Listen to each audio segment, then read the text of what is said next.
അപ്പോൾ തമ്പനയിൽ കണ്ടല്ലോ YouTube channel മോണിറ്റൈസിനെ കുറിച്ചാണ് പറയുന്നത്. യൂട്യൂബ് ചാനൽ മോണിറ്റൈസ് ചെയ്യണമെങ്കിൽ നിങ്ങൾ ഇതിനെക്കുറിച്ച് ചിന്തിക്കണമെങ്കിൽ തന്നെ നിങ്ങൾ എല്ലാവരും യൂട്യൂബ് ചാനലുള്ള ആൾക്കാരായിരിക്കും. യൂട്യൂബ് ചാനൽ മോണിറ്റൈസും ചെയ്യണമെങ്കിൽ വേറെ ഒന്നുമില്ല, കഷ്ടപ്പെടേണ്ടി വരും. ഞാൻ 2023 ഒക്ടോബറിലാണ് ചാനൽ ലോഞ്ച് ചെയ്തത്.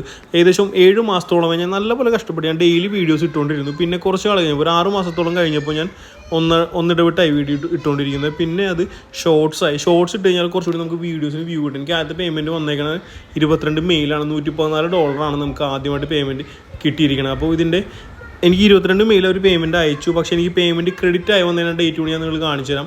അതുകൂടാതെ ഞാൻ ലാസ്റ്റായിട്ട് മെയിനായിട്ട് അയച്ചുകൊണ്ടിരിക്കുന്ന ഷോർട്സുകളാണ്. ഡെയിലി ഓരോ ഷോർട്സ് ഇട്ട് കൊടുത്തോളാം. മെയിൻ വീഡിയോ ഇടാൻ പറ്റില്ലെങ്കിൽ നിങ്ങൾ എന്തിനെങ്കിലും ഐഡിയ അനുസരിച്ച് നിങ്ങൾ ഷോർട്സ് ഇട്ടോളാം. ഷോർട്സ് ഇട്ടാൽ തന്നെ നമുക്ക് അത്യാവശ്യം നല്ലപോലെ വ്യൂസ് കിട്ടും. അപ്പോൾ ഞാൻ എൻ്റെ മെയിൽ തുറന്ന് കാണിച്ചു. എനിക്ക് പേയ്മെൻറ്റ് അവർ അയച്ചു തന്നേക്കണത്. ഞാൻ എൻ്റെ മെയിൽ തുറക്കുകയാണ്. കണ്ടില്ലേ, 22 മെയിലാണ് എനിക്കൊരു പേയ്മെൻറ്റ് അയച്ചത്. എനിക്ക് കിട്ടിയ പേയ്മെൻറ്റ് കൂടി കാണിച്ചു തരാം. $114 വന്നത്. $114